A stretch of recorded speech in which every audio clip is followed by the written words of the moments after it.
Supreme court के वकील हैं बलराज मलिक जी। देखिए क्या कह रहे हैं। अपने देश के युवा को जहरीला बनाया जा रहा है, जहरीला बनाया जा रहा है हमारे देश के युवाओं को। और जहरीला बनाने में जो लोग हैं शामिल हैं वो देश के दुश्मन हैं, वो देशद्रोही लोग हैं। वो इस देश में असली आतंकवादी वो लोग हैं जो देश के युवाओं को जाति और सांप्रदायिक मानसिकता से ग्रस्त और बीमार बना रहे हैं। कि उनसे पूछो ये ऊपर किसी ने चढ़ाया था? किसी और के घर पे चढ़ के?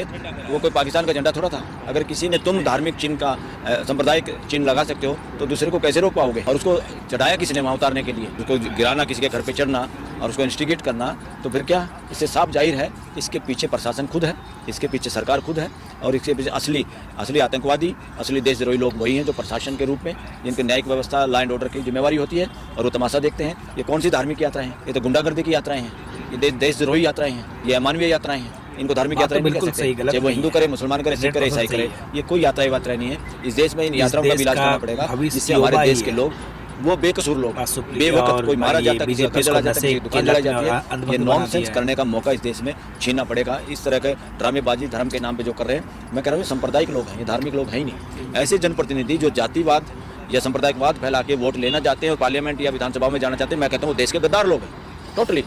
ये बनने के लायक ही नहीं है ऐसे गधे, ना हाई को उसमें जाने के लिए विधानसभा में, ना पार्लियामेंट के। और मैं इनको हिंदू नहीं कहता, ये हिंदू नहीं है, ये वर्णवादी लोग हैं। हिंदू इनमें शामिल नहीं है, ये हिंदुओं के ठेकेदार नहीं बन सकते। ये वर्णवादी लोग हैं जो समाज के गरीब गुरबा या नासमझ समाज को शिकार बनाते हैं, उनको बहकाते हैं और सत्ता में रहने के लिए और पैसा पे काबू करने के लिए। एक आदमी, मैं नहीं समझता ऐसा आदमी सीएम के काबिल भी है। ऐसा आदमी सीएम के काबिल नहीं है। सीएम लेवल का आदमी संविधान की शपथ लेने वाला बांटने की बात ही नहीं कर सकता। वो एकता की बात करेगा, यूपी के सारे लोगों की बात करेगा। 140 करोड़ मेरे देश के लोग जो हैं, हमारे भारत के लोग, उनको मैं एक दृष्टि से अगर नहीं देख पाऊँ, मैं घंटे का सीएम, घंटे का पीएम। उन घरों को तोड़ दिया जाए जिन्होंने झंडा उतारा है किसी दूसरे का, उनके घरों को तोड़ा जाए, क्योंकि मैं बुलडोजर न्याय के खिलाफ हूँ।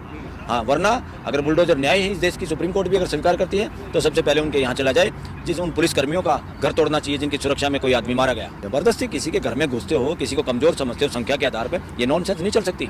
मैं तो कह रहा हूँ सुप्रीम कोर्ट को कई केसेज में सो मोटो लेकर सीएम और पीएम को यहाँ बुलाना चाहिए कटघरे में। जब उनको पता चलेगा कि मैं खुदा नहीं हूँ, जब उनकी मानसिकता में भूत जो सवार है ना, मैं राजा हूँ, मैं नॉन बायोलॉजिकल हूँ, कोई कहता मैं सन्यासी हूँ, मैं योगी हूँ, मैं जोगी हूँ, मैं कह रहा हूँ तुम भोगी हो। ये भोगी लोग हैं, भोगी लोग ही बकवास कर सकते हैं, योगी आदमी बकवास नहीं कर सकता। सबसे बड़ी कमी तो मैं यहाँ की मानूंगा जहाँ मैं काम करता हूँ, supreme court. Yes, supreme court मजबूत हो देश की और 2-4 जज मजबूत हों तो ये नहीं हो सकता। इस तरह की गुंडागर्दी नहीं कर सकता ना कोई सीएम, ना कोई पीएम, ना कोई पुलिस अधिकारी, ना कोई कर्मचारी।